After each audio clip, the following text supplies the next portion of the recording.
Hello, and welcome to Sideways. This week, we're talking about what it's like to have a friend or a family member in active addiction. Shrapnel.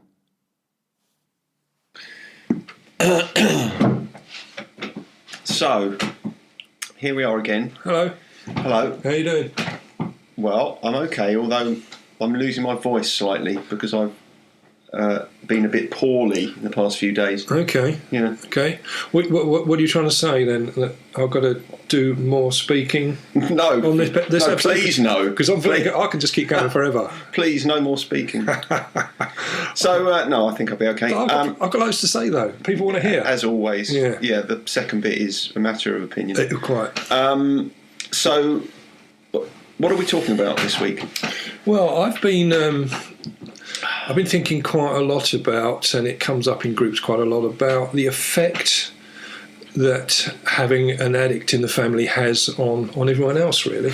Ah, interesting. Yeah, I mean, there's an old saying in the recovery community that having an alcoholic or a drug addict in the family, it's a bit like throwing a hand grenade into the room.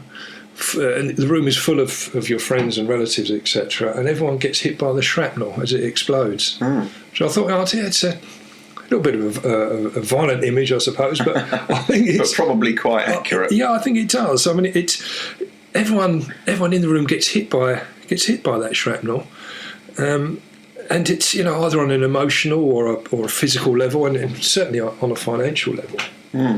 No, that sounds like a good topic. It's well, I think that it's something which I'm finding as I'm advancing in my recovery. I look for other areas that are of interest, and I think it gives my knowledge of addiction a bit more of a rounded view. And I certainly think that looking at it from the outside in it's been. The bits that I've read and meetings I've attended, it's been really interesting. Yeah, quite eye-opening. Obviously, you're aware of some of you're very aware of the damage you're causing to those people around you. But whilst you're in active addiction, it's not something which you take heed of. So I've got a question for you. Go on. I think you've begun to. Is it a good question? No, it isn't, and it isn't. What's the fastest land mammal either? Okay. It's a cheetah. A cheetah. Yeah. So my question for you is, and I think you were alluding to it there a little, I wonder how easy it is for you to know what it's like on the other side of the fence. So, we've spoken so far about what it is to be in addiction, in active addiction and in recovery, and now we're talking about what it's like for people living with an addict, and so that must be quite difficult for you to take that perspective, isn't it? It is to look at. I've had to sort of I've had to talk to people. Yeah, and I've had to talk to people around me and talk to people that are in a situation where they have addicts in the family. Mm-hmm. I've seen from the perspective I've got, I suppose, is looking at my friends that and colleagues, etc., that are addicts, and see how their family have reacted. Because it's really strange, because people will fall into pretty much three distinct categories, really. Mm-hmm. They'll either become, they can become very supportive, and embrace the situation. Some will just turn their backs completely. Well, when do you mean turn their backs? When you are in the clutches of addiction, or even afterwards? Oh, both. Yeah, both really. But certainly in active addiction, it's a really difficult. It's a really difficult condition to understand. It's difficult enough for the addict, but for someone from the outside looking in, it must be really tough. Mm-hmm. It must be really tough. So they'd fall into the third category they could fall into is really when they're becoming they take advantage. Oh, yeah, which I've seen. In what sense? I've seen that happen a lot, really. Where you tend to find, I've come across it quite a lot in groups where perhaps people are in a bit of a toxic relationship, right? And the partner that doesn't have the problem can get to the point where they will almost encourage them to stay in that addiction because they have control over them. So it's a sort of a narcissistic level of control. And I suppose, in a sense, if you're in a toxic relationship and your partner is an addict, then it's very easy to blame them for everything that goes wrong. Yeah, it is. So it makes gaslighting very simple. Yeah, it does. It does. And you tend to find that if it's a relationship where one person is trying to get clean and the other is still in active addiction, they desperately want them back in. They want them to come back into the fold because it justifies the way they behave. Yeah. And they can hide behind that then. So it's surprising when you have an addict in the family or in a relationship, either one or two, how the dynamic of that relationship can change when you go into recovery. So would you, of those kind of three categories, I guess you would have experienced all three as well, not the third one particularly. I don't think I had anyone taking advantage. I think I suppose you get it to a lesser degree of people around you that will perhaps see you as a little bit vulnerable and a target. But generally speaking, I was lucky, I suppose, that I had a very supportive set of friends and indeed family around me at the time when my addiction was at its worst, and were very supportive in encouraging me to get the right help. Well, family particularly in your case. Family particularly, yes. Yeah. Because friends didn't know, I didn't know. No, friends sort of came in later, I think, because I'd kept it as hidden as I possibly could, and as you know, I became very sort of agoraphobic. Yeah, you were a recluse. Absolute recluse. I wouldn't open the door to anyone, wouldn't answer phone calls, etc. So I turned a lot of people away. Yeah. So the effect that my addiction had on the people around me was one of sadness, I think, really, because they felt that they would have liked to do something or liked to have done something, and I wasn't letting them in. Yeah, I mean, the effect it had on me was bewilderment. Yeah. Because I we didn't speak for some years, did we? No, we didn't, no. And I couldn't really understand what happened. I thought, that's weird. I kind of went through wondering if I'd done something, if I'd offended you in some way, and it wasn't until I found out that you had a problem with drink that it all started to fall into place. Yeah, I know. I mean, I cut everyone off. It's much easier. You're a bastard. Oh, a complete bastard. I mean, you've only got to ask, my children and people very close to me in the family, that I'd become either very erratic or completely non-communicado. So it was, and it wasn't something I enjoyed, but it was something that was necessary for my addiction to be, for it to continue as I wished it to continue at that time. So I could keep away from everyone. I would have no one judging me. Even though people obviously were judging you. Yeah, they were. In absentia. Yeah, quite. What was it like for you then? Because I know that in the throes of your addiction, there would be times where you would, it wouldn't necessarily be me, but you would agree to meet, or you agree to go somewhere, or even be picked up, and then actually at the last minute you wouldn't show. What was that like for you to bail at the last minute? I mean, that must have created a lot of anxiety and sadness in you, didn't it? Oh, tremendously. Yeah, it was. It was anxiety that would have stopped me going outside the front door.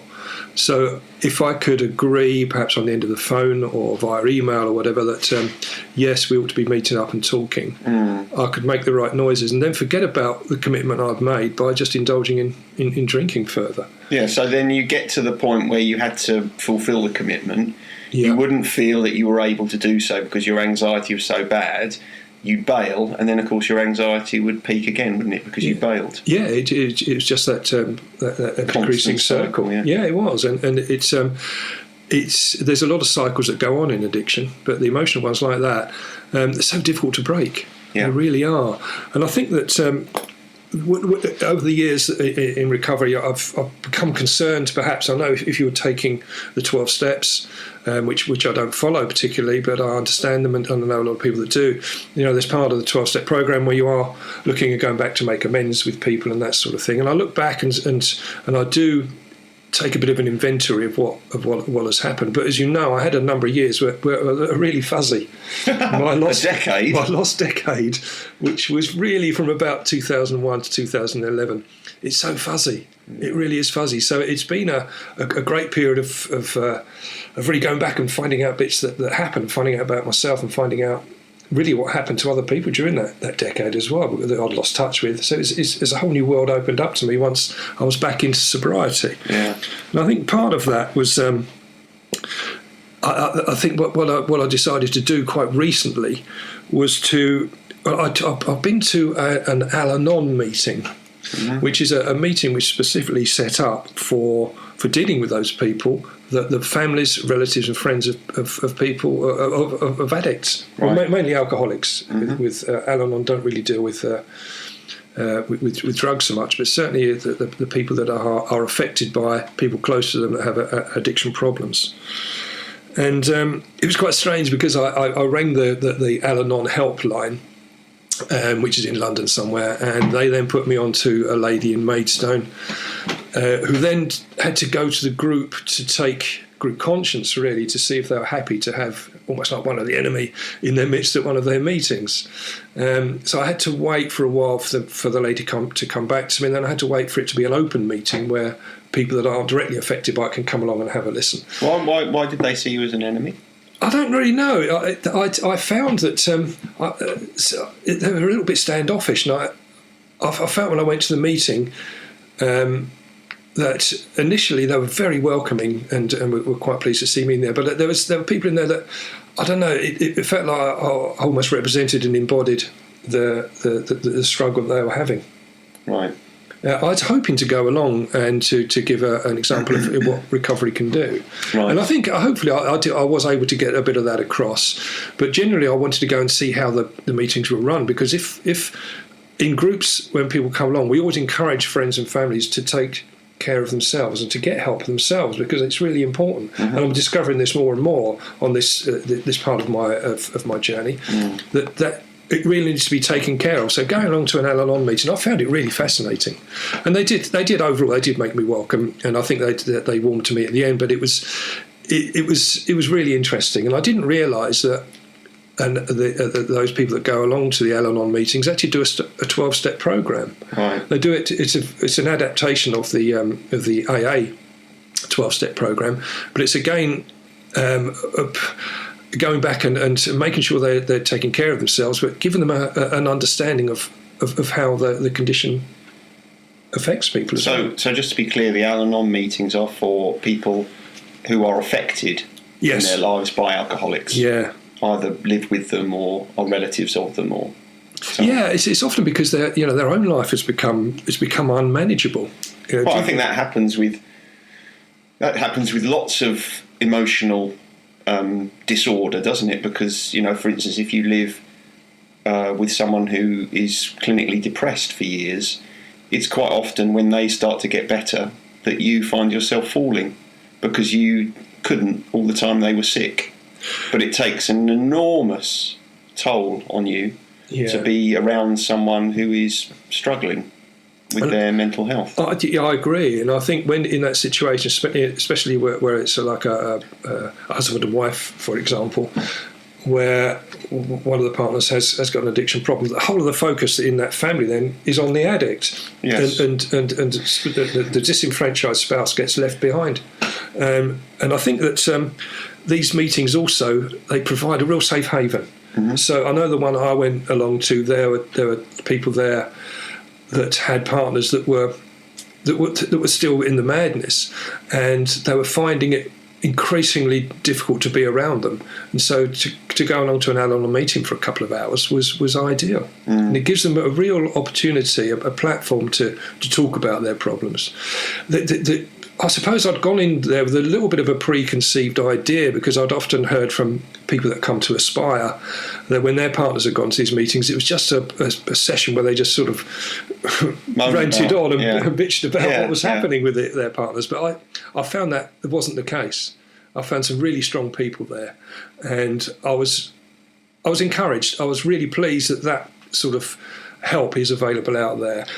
because they did also mention to me, which I wasn't aware of. There is an Alateen version, which is mainly for children of alcoholics. So it's between the ages of sort of 12 to 19. So they can go along there, and the basis of that really was to learn that they were not the problem, because a lot of these children are going along to these meetings and they feel that they're part of the reason their relative is drinking. Yeah, and I think it's really important that message is got across to those people that they really aren't. Did you, when you were drinking, did you expect everybody to abandon you? Yes. Yeah. I expected that certainly the dwindling mental health that you have, and the depression, the anxiety, suicidal tendencies, etc., that creep in. I felt I wasn't worthy of being around people, and I certainly didn't feel that they really wanted to have anything to do with me. Yeah. I didn't think I was offering anything other than misery. Yeah, well, no change there. Well, no, that hasn't changed, certainly. But I didn't enjoy that. And again, talking about what we said earlier on, it just, every time people tried to contact me and I batted them away, it just created more anxiety internally. Yeah. There is another, I again went to doing the research on this because I knew little about Al-Anon and Alateen, but there is also an AdFam which is for family members of drug addicts. Right. But trying to find any details of that in the UK, I couldn't come across any, which is really sad, because it's an area which again seems to be seriously underfunded. Yeah, I mean that is certainly an area. I would say that those sorts of situations are situations where peer support is absolutely critical, because I can think of several times in the past where family members of addicts have come to see me because they're finding it difficult to deal with the situation with their addict relative. But there's nothing that anyone can do to pull someone out of addiction. So actually one of the things that is most valuable to them, I would think, is to realise that they aren't alone, and that other people are going through the same thing, and indeed people get through it, because that's, I think, often the thing that they don't believe is going to happen. Obviously you think about the worst case scenario, you think about the likelihood of losing the person that you love, and that's just unimaginable. I think the perception is that when someone is in the grips of an active addiction, it is really a one-way ticket. Yeah. And I think that my work with the charity, etc., is to try and provide hope for those people that are in active addiction. But we like to think that we can get that message across also to the friends and family that the support is such a major factor at this stage. And if you can have an understanding of a condition which is completely unfathomable to everyone involved in it, then it's going to be a great help and increase the chances dramatically of a recovery, and a sustained recovery. So, I mean, in terms of the role that friends and family play for a active addict, what can people do? What could anyone have done when you were in the midst of your madness? Very little. It's difficult, but I think the support is mainly at its most valuable when the decision has been made by the addict that help is needed.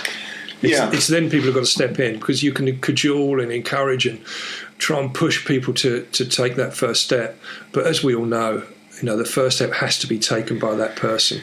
And it's at that point when they've decided that enough is enough, they want some help, the support then is vital.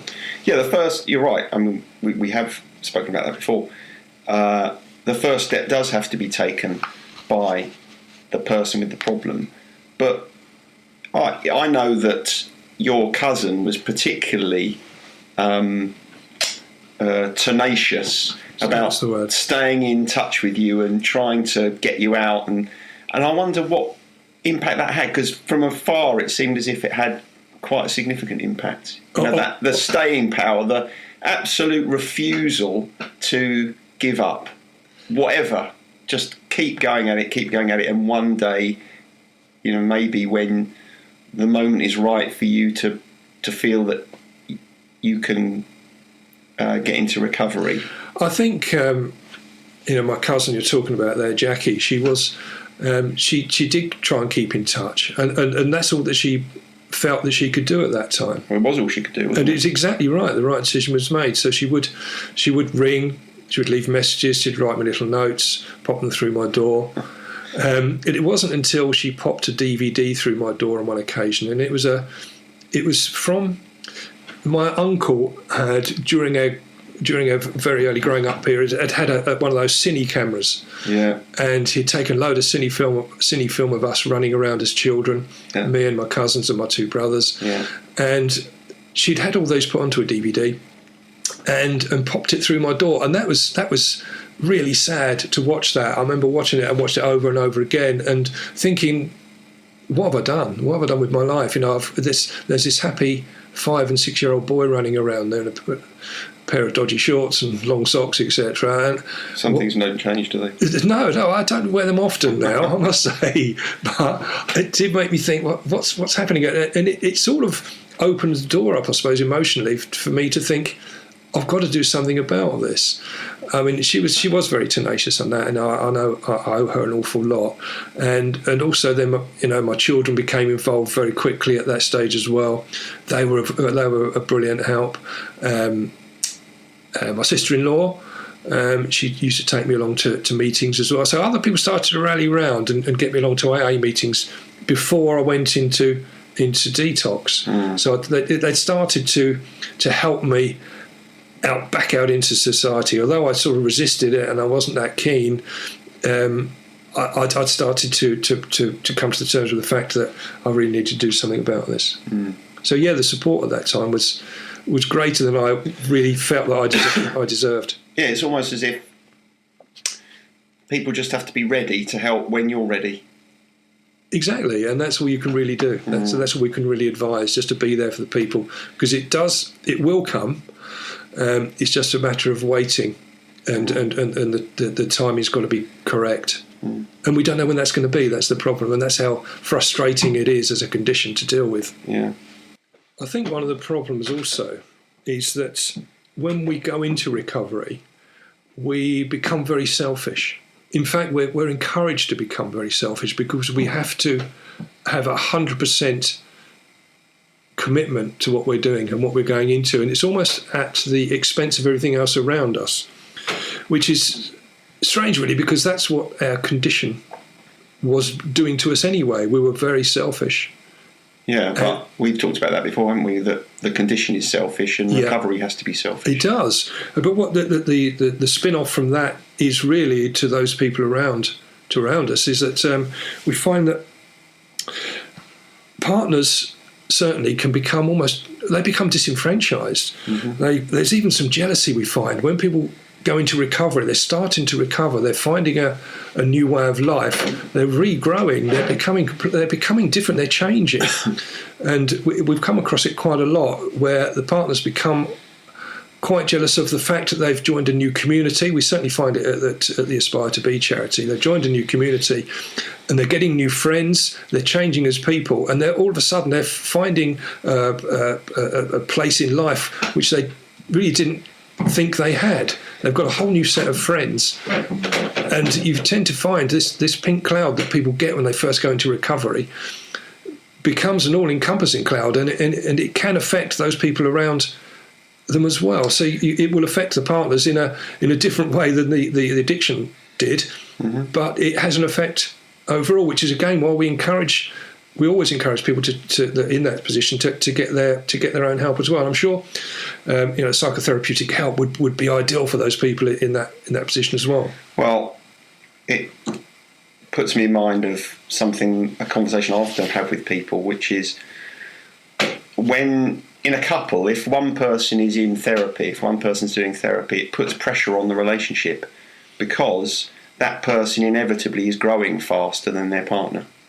And so, whereas you might have had a couple that have been together for a number of years and neither of them are really doing any self-analysis work on themselves, self-development, whatever, as soon as one of them comes into therapy for any particular reason, they become thirsty for insight and for personal growth, and they start growing faster than their partner, and that makes it very difficult. It can often create a lot of difficulties in relationships. And so the growth for a recovering addict is similar to that, and would inevitably put pressure on a relationship. I think you're absolutely right, but you see that the rate of change of someone in recovery is quite dramatic. Yeah. You see it almost from day one. Mm-hmm. And I think it's the rate of change which again can be really difficult for the partners to come to terms with. Yeah. Especially if the addict has been, as I was, in active addiction for many, many years. Yeah. It's like you build up an emotional dam.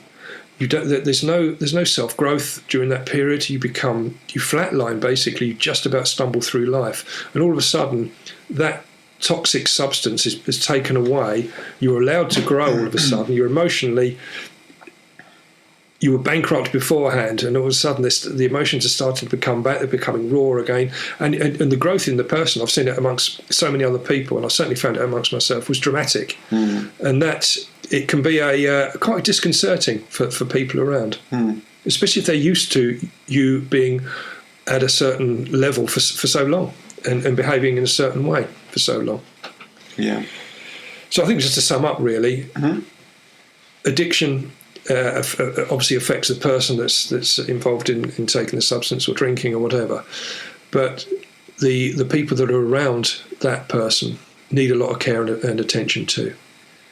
Yeah, and I think it's, as you said, important for people who are around those in active addiction or even in recovery to recognise that they need to understand the impact it's likely to have had on them. Because often it's easy to miss that. Yeah, it is, and I think that the more that I observe it, the reactions from different people are as varied as the addicts themselves. Yeah. In the way that they make their own way, how they recover, how they cope with being in a relationship or having someone in the family who has addiction problems. Okay, so just one last thing. You talked earlier on about how when you get into recovery, quite often you feel an urge to make amends for past indiscretion. Yeah. I'm wondering whether that's why you bought me a gingerbread bath bomb. Was that your way of making amends? In a small way. I know that you'd appreciate it. You enjoy a bath bomb. Yeah, I do enjoy a bath bomb. Yeah. In fact, I might have one this evening. Excellent, but do so. But it's that would have been a jokey way of doing it. But I think any way, any little olive branch or any way of just, I think it's just opening dialogue back up with these people. Really. Yeah. Well, we couldn't go for a beer, could we? We couldn't go for a beer. We couldn't have a fight, which they reckon that most men only know each other if they get drunk with them. Might have a fight with them. Oh. Yeah, so that's for another day. It is for another day. We can explore that, I'm sure. We'll step outside. We'll have a talk about it. I've got loads more ideas on this subject, but we are running out of time, so I'll save it for another time. Yeah, we'll come back to it.